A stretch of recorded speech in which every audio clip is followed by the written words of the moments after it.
Dear Doctor, I came to you desperate for answers, but you were distant. All those years spent studying and you couldn't even listen to a simple problem. So let me spell it out. I'm feeling down, loss of enthusiasm, lack of energy. I struggle getting to sleep at night and I'm my own worst enemy. I hate myself more than love, and I feel like from a great height all I need is a little shove. It doesn't take a genius to work out the diagnosis. I can't cope with this. This life and thoughts I have inside my head. But instead of receiving a planned structure of treatment, a well thought out logical reason for my being like this, I got a leaflet.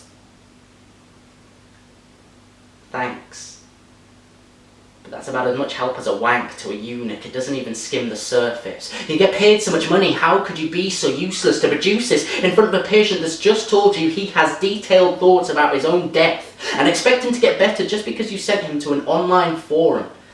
Or told him to listen to a recording of a motivational speech like, I have a dream, and then it might seem like everything isn't so bad and put it into perspective. Some people have it worse than you and you just have to accept it. Everyone's got problems and they're managing just fine. Well, that's where you're wrong.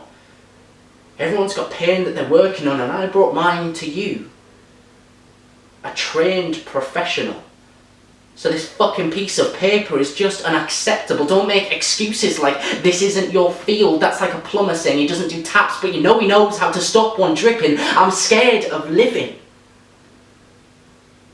And I need your help. It's not something that I can give to myself, because don't you think that I would?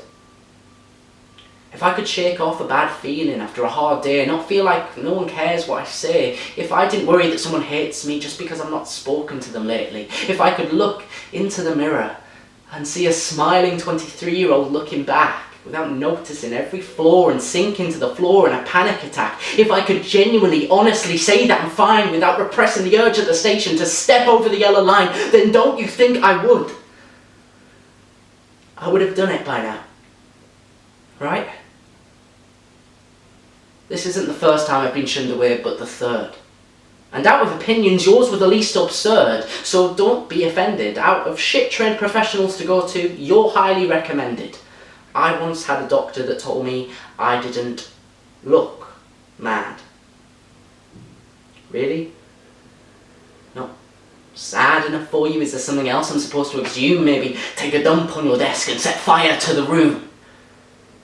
So your leaflet was the best thing I've had, but that's a bit like saying that at the time Hitler was the best Germany has had, and well, look how that turned out. Maybe there's a bit more training to be done. Maybe there's a few problems we need to talk about, because the things that I think hurt just as much, if not more, than the things that I feel. I've never not been able to finish a meal because I sprained my wrist. I've never stayed in bed all day because it hurts to piss. You get the gist. This is a problem you need to address as much as I, and maybe if you did, there'd be a far lower rate of suicide, so let me spell it out for you one more time. It's okay to say you need help. It's fine. But in order for it to make a difference, we need to restructure the way our GPs make a decision. Teach them that what people feel can't exactly be written down on a piece of paper, and what a desperate person says to you isn't necessarily made up just because you can't see it. Help people in the time of crisis they need it. Don't just fob them off with a leaflet. I'm sorry to repeat this. Help people when they need it. Simple. Right? Or does it need to be written inside of a book for you to read it for it to be justified?